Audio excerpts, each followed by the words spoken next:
بسم اللہ الرحمن الرحیم۔ السلام علیکم۔ اسلام کا آغاز اللہ کی ہدایت اور رسول حضرت آدم علیہ السلام کے ذریعے ہوا۔ قرآن اور احادیث میں اس کا ذکر ہے کہ اللہ تعالیٰ نے حضرت آدم علیہ السلام کو جنت میں بسایا اور حضرت آدم علیہ السلام اور بی بی حوا کو وہاں رہنے کی اجازت دی جو کہ ان کی بیوی تھی۔ انہیں کہا گیا کہ وہ جنت میں آرام سے رہ سکتے ہیں، لیکن ایک شرط ہے کہ وہ ایک خاص درخت کے پاس نہ جائیں۔ لیکن پھر شیطان نے حضرت آدم علیہ السلام اور بی بی حوا کے دل میں وسوسہ ڈالا، انہیں اس پھل کو کھانے کی صلاحیت دکھائی۔ آدم علیہ السلام اور بی بی حوا نے شیطان کے وسوسے پر عمل کیا، جس کی وجہ سے وہ جنت سے نکال دیے گئے۔ پھر اللہ نے انہیں زمین پر بھیجا۔ اس طرح حضرت آدم علیہ السلام اور ان کی اولاد سے قومیت کا آغاز ہوا۔ چند عرصے بعد حضرت حوا کے بدن سے اولاد کی پیدائش ہوتی۔ یہ پیدائش خاص صورتوں میں ہوتی تھی۔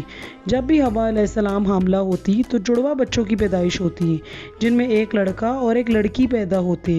ایک ساتھ پیدا ہونے والے لڑکے اور لڑکی کا نکاح ناجائز قرار دے دیا جاتا، جبکہ دوسری بار پیدا ہونے والے لڑکے اور لڑکی کے ساتھ جائز قرار دے دیا جاتا۔ حضرت آدم علیہ السلام کی اولاد میں 2 بیٹے تھے، حابیل اور قابیل۔ قابیل کے ساتھ پیدا ہونے والی لڑکی کا نام اکلیمہ تھا، جبکہ حابیل کے ساتھ پیدا ہونے والی لڑکی کا نام لیودا تھا۔ حضرت آدم علیہ السلام کی شریعت کے مطابق اکلیمہ حضرت قابیل کی بہن تھی، جبکہ لیودا حضرت حابیل کی بہن تھی، تو قابیل کا نکاح لیودا سے ہونا تھا۔ اکلیمہ لیودا سے زیادہ خوبصورت تھی، جس کی وجہ سے شیطان نے حضرت قابیل کے دل میں شر پیدا کر دیا اور اس نے یہ خواہش ظاہر کی کہ وہ اکلیمہ سے ہی نکاح کرے گا، جو کہ سراسر ناجائز ہے۔ حضرت آدم علیہ السلام نے قابیل کو بہت سمجھایا اور اللہ کا خوف دلایا، مگر وہ نہ مانا۔ آخر میں حضرت آدم علیہ السلام نے حل یہ نکالا، آپ نے دونوں بیٹوں کو اللہ رب العزت کی بارگاہ میں قربانی کرنے کا حکم دیا اور فرمایا، تم دونوں میں سے اکلیمہ کا جو بھی حقیقی حقدار ہوگا، اللہ پاک اس کی قربانی کو قبول فرما لیں گے۔ حضرت آدم علیہ السلام کے زمانے میں قربانی قبول ہونے کی نشانی یہ ہوتی تھی کہ قربانی کرنے والا اپنی قربانی کو پہاڑ کی اونچی چوٹی پہ رکھ دیتا تھا اور آسمان سے ایک آگ نکل کر اس کو جلا دیتی تھی، اور جو قربانی قبول نہیں ہوتی تھی اسے آگ نہیں کھاتی تھی۔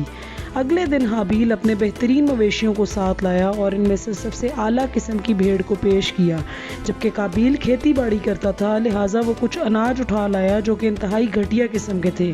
قابیل نے سوچا اگر اس کی قربانی قبول ہو گئی تو ویسے بھی اناج نے جل جانا ہے، تو کیا ضرورت پڑی ہے اچھی فصل کو ضائع کرنے کی۔ دونوں بھائیوں نے اپنی اپنی قربانی ایک پہاڑ کے اوپر جا کر رکھ دی۔ اچانک آسمان سے ایک آگ نازل ہوئی اور اس نے حابیل کی قربانی کی بھیڑ کو جلا ڈالا اور قابیل کا اناج ایسے ہی پڑا رہا۔ یوں فیصلہ ہو گیا کہ خدا حابیل کی قربانی سے راضی ہے اور قابیل سے ناخوش ہے۔ یہ دیکھ کر قابیل بہت غصے میں آ گیا اور انتقام کی آگ میں جلنے لگا۔ اس نے سب کے سامنے یہ اعلان کر دیا کہ وہ حابیل کو مار ڈالے گا۔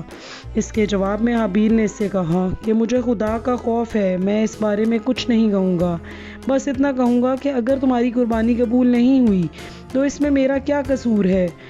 تمہیں تو اللہ تعالیٰ کے اور زیادہ قریب ہو جانا چاہیے، پرہیزگار ہو جانا چاہیے تاکہ اللہ تعالیٰ تم سے خوش ہو جائے۔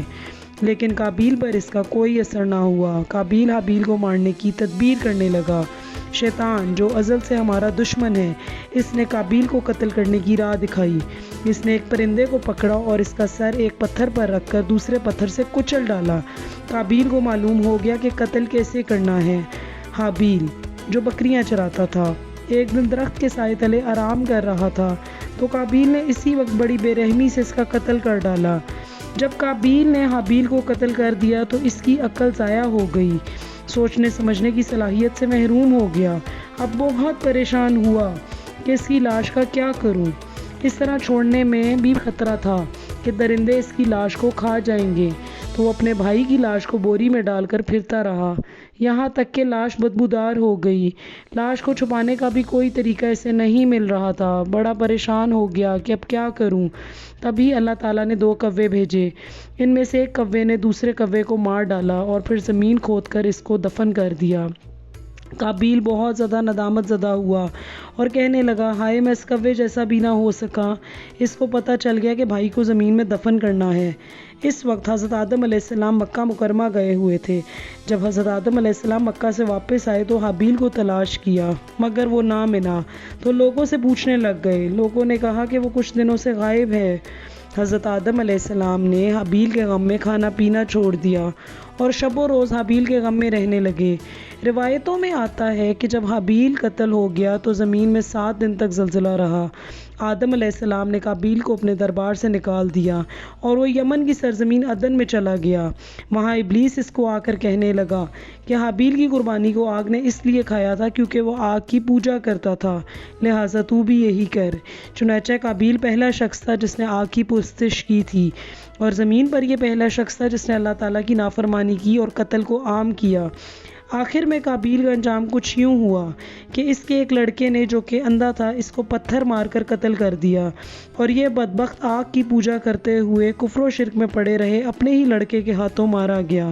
حدیث شریف میں آتا ہے کہ نبی پاک صلی اللہ علیہ وآلہ وسلم نے ارشاد فرمایا، زمین پر قیامت تک جو بھی خون نے ناحق ہوگا اس کے عذاب کا ایک حصہ قابیل کو جائے گا، کیونکہ اسی نے قتل کو عام کیا تھا۔ دعا کرتی ہوں اللہ پاک ہم سب کو نیکی کی ہدایت دے اور شیطان کے شر سے محفوظ رکھے، آمین۔